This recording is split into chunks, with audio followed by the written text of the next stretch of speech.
This past week, WWE, namely Triple H, announced the official launch of WWE UK.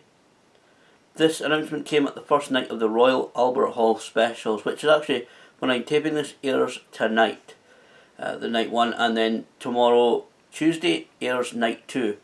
I'm certainly looking forward to see this event, but there are several factors within this announcement, such as new championships, rosters, and things going forwards in WWE UK that I want to talk about in this video.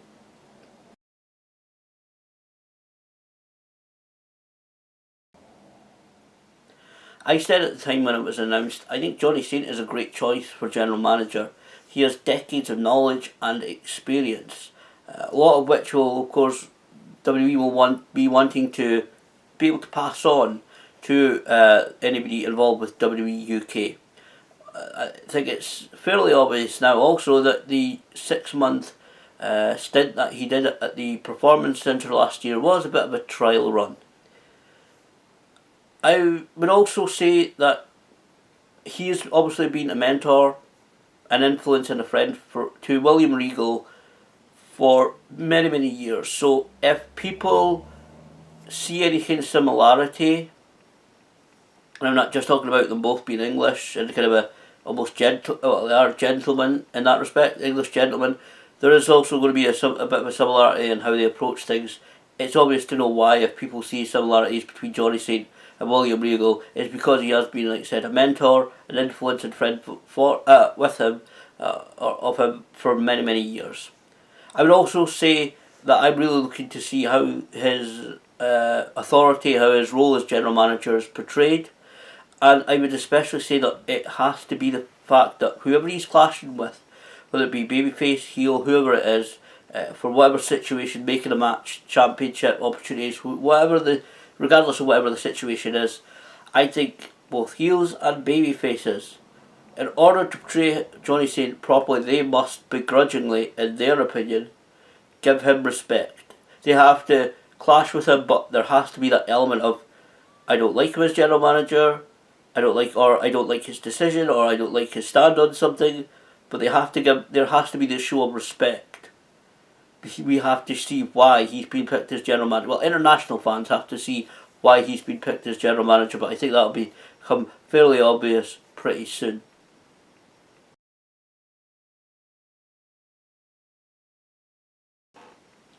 That brings me to the roster size.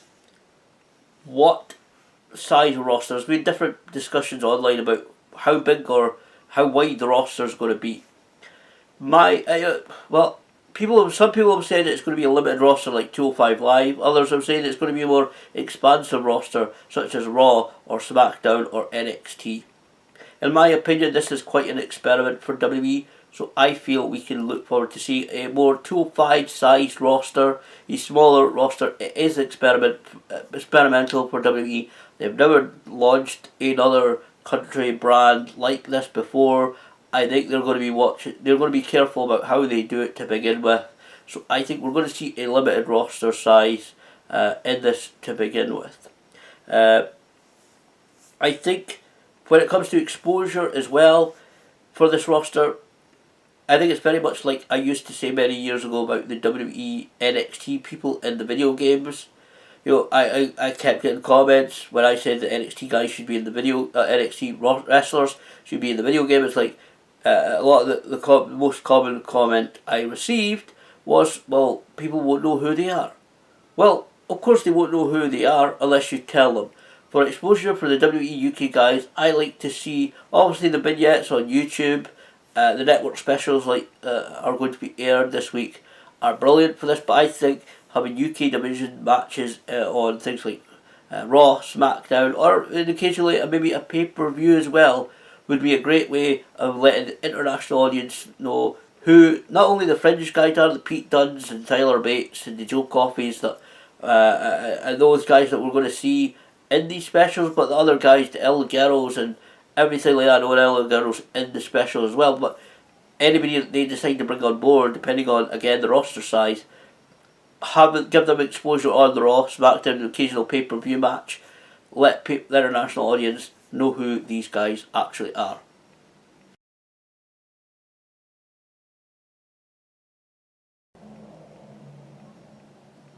the new championships announced are also a great opportunity for more people to get more opportunities. They've announced the addition of WWE UK Tag Team Championship and Women's Championship. These are obviously going to provide different wrestling action for the fans, more variance in the wrestling, and it gives great opportunities. There's great tag teams up and down the UK. There have been for many, many years. And also, of course, there's lots of great female talent. Pro Wrestling Eve have got some great talent. Fierce Females have got some great talent. And there's many great female talent up and down the country. Just recently, at SWE's Uprising at Coleside Church, there was a great match between Casey Spinelli and Bobby Tyler. That was quite a fun match, in which the fans, I don't really know how much they knew of them. Certainly, general SWE fans didn't know a huge amount about them, but they got great reactions. The crowd were right with them during the matches, and it's always an example I've given as good talent or great talent. Even if you walk in there, they don't know you've never been there before. The crowd get with you. For whatever reason, the crowd get with you. They enjoy the match. They're right there with you, giving your reactions. So there's great talent up and down the country, tag team and women's wrestling, of course. So these two titles are great opportunities for more people to get involved in WUK. I will say, the WUK tournament has the last two tournaments, the first and this year's, have been male, but I know some people will suggest it, but I don't think WWE are ignoring the female talent, the women's wrestling, because Triple H has been one of those right behind pushing this women's revolution in WWE at least. So I don't think they've been ignored. I think they're going to get they are certainly going to get the opportunity in WUK to show their talent. Depends on who they get to sign. It entirely depends who's available, contractually, legally, of course. But certainly, both these two new divisions, I would really hope that people jump on these opportunities.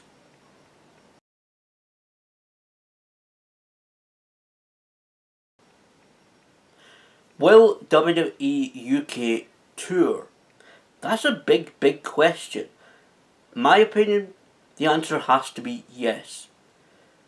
If they truly want to make it a UK-wide brand, WWE have to take WWE UK shows, whatever they're going to be calling them, on the road. They have, the initial tapings are scheduled for the end of July, and I think they go to maybe October, perhaps, or September. It's not about 8 tapings or 8 shows scheduled, I think, at least roughly about that anyway, but all of these are so far in England. I think WUK has to travel across the border to Wales. They have to come up north to Scotland, perhaps Northern Ireland, perhaps even the Republic of Ireland. I think they have to tour the company if it's going to be successful in the way that WWE obviously want it to, because personally, I think it's with the same as with the limiting the size of the roster. I don't think that WWE will really put in a lot of money into this. In regards to if they think it's going to be a complete failure. Again, it's still very, very experimental for WWE, but I think in order for it to be successful, they really have to capture it as a whole entire WUK. Some of these, it's annoyed Welsh fans, Irish fans, both Northern Ireland Republic, and Scottish fans for many, many years, where bands, touring acts, whatever you want to call it a UK tour, and then they say we were going all around the UK, but then they do most of the shows in England, perhaps one in Wales, one in Scotland. That is horrible. That's not really being UK wide, and I think there'll be more sense in that. I hope they do, but for many years we have seen like one show in Glasgow or so forth. Wrestling here in the UK is very, very territorial. Will it cause some problems? Will it cause some friction? I guess so. I think they will. There are many companies right around the UK. You've got Progress Wrestling in London. You've got, of course, ICW in Glasgow. You've got Discovery Wrestling in Edinburgh. SW here in Dundee. You've got WrestleZone in Aberdeen. You've got Mint Law having United Pro Wrestling. You've got various different companies right around the UK. That's just an example here in Scotland, and there's a couple others as well. But I'd say it depends on how WWE do it. I would hope that they approach these promotions and kind of want to work with them, because it could help them scout talent that they could maybe bring on board in the future. Could keep an eye on their development, and so I would like to see WWE being very professional about it, and not just go into, all right, we're going to go into Glasgow, right, we're going to come to Dundee, right, we're going to come into Aberdeen, we're going to go into London, we're going to Newcastle, Norwich, we're going to go into Cornwall, or we're going to go into Portsmouth or wherever. I like to see WWE UK must tour. I think for it to be successful, they have to get the attraction of UK fans and get fans going to their shows right across the UK. But I think they have to be also very professional as well, because I know that there are going to be some promoters that are going to have problems, friction with WWE UK coming into places where they put on shows. So I'd say WWE have to reach out and do it in a professional manner. Will they do it? To be honest, I'm not so convinced.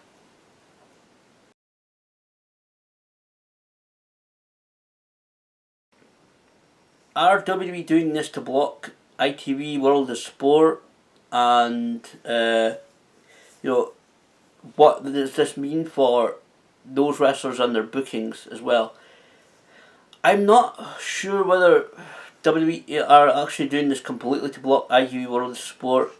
I think if WWE really go push ahead with this, let's be honest, if WWE really push ahead with this, they really invest the time, they really go ahead and pursue a lot of the great wrestlers, even some of them that are in World of Sport, and I don't know how contractually how they are. I know it was a long-term contract last time for the initial revival of World of Sport. I don't know how free anybody is in regards to jumping to WUK. Obviously, guys like Dave Mastiff, Ashton Smith, and a couple others were a part of the WUK, part of the ITV World of Sport first revival, but I'm now a part of WUK. It entirely depends. I think if WWE really do push ahead with this and they really work hard to make it successful, I feel that we probably most likely will see the ITV World of Sport disappear once more. I don't think that if WWE really says, right, we're going to be the number one kind of touring promotion in the UK, we are going to be, on television or so in the network, or we're going to blow World of Sport out of the water. I think they very much will likely do that. They've done it for every other promotion that's kind of tried to compete with them. Again, going back to the territorial days I talked about earlier, I would say that if they really go ahead and it can make it really give the put the WWE promotional machine behind it, and they really do a good professional job, then I will say that I think the ITV World of Sport may not last too long.